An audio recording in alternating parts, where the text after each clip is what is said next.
मी त्या दिवशी ना असंच गार्डनमध्ये आले होते आणि फिरत होते इकडून तिकडे आणि कट्ट्यावरती खूप आजी बसलेल्या, म्हणजे ते दररोजच बसतात, हरिपाठ वगैरे करतात आणि नंतर गप्पा मारत बसतात. खूप वेळ बसतात, 8-9 वाजेपर्यंत बसतात, संध्याकाळी 5ला आल्यानंतर. तर अचानक माझ्या कानावर त्यांचं बोलणं पडलं. तर ते सगळ्याजणी सांगत होते की छान वाटतं ना इथे बसून सगळ्यांची गप्पा मारून, आणि मैत्रीण असायलाच पाहिजे आणि या वयात असायला पाहिजे.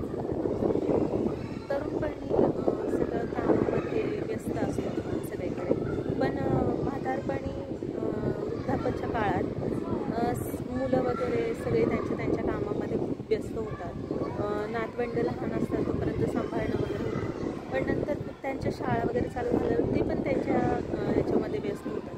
पण मग ह्या आजीचं काय, तर त्यावेळी अशा वेळेला त्यांना कोणीतरी पाहिजे असतं मैत्री बोलायला. मला ना खरंच त्यांचं म्हणणं पडतं. आणि म्हणजे घरातल्यांशी आपण कितपत बोलणार ना, किती बोलणार, काय बोलणार. जे काही सुखदुःख असतील, ज्या काही आनंदाचे क्षण असतील, दुःखाचे क्षण असतील, ज्या काही छोट्या मोठ्या गोष्टी असतील, त्यांना आपण एका मैत्रिणीशी जसं शेअर करतो तसं नाही कोणाशी करू शकतो. आणि मैत्रिणी असतात आपल्याकडे, जेव्हा आपल्याला खरी गरज असते ना ती वृद्धापकाळातच असते आणि एकटेपणा जाणवत असेल ना, असतोच म्हणजे, तर तेव्हा मात्र एक मैत्रीण तरी नक्कीच असायला पाहिजे, एक मित्र तरी असायलाच पाहिजे सगळ्या मुलांसाठी, म्हणजे आजोबांसाठी.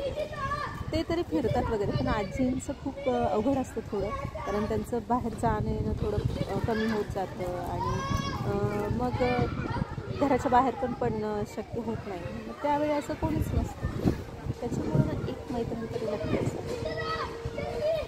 मैत्रीला वय नसतं, मैत्रीला रंग नसतो, मैत्रीला रूप नसतं, म्हणूनच तर मैत्री खास असते. आणि अशी खास मैत्रीण आपल्या आयुष्यात नक्कीच असावी.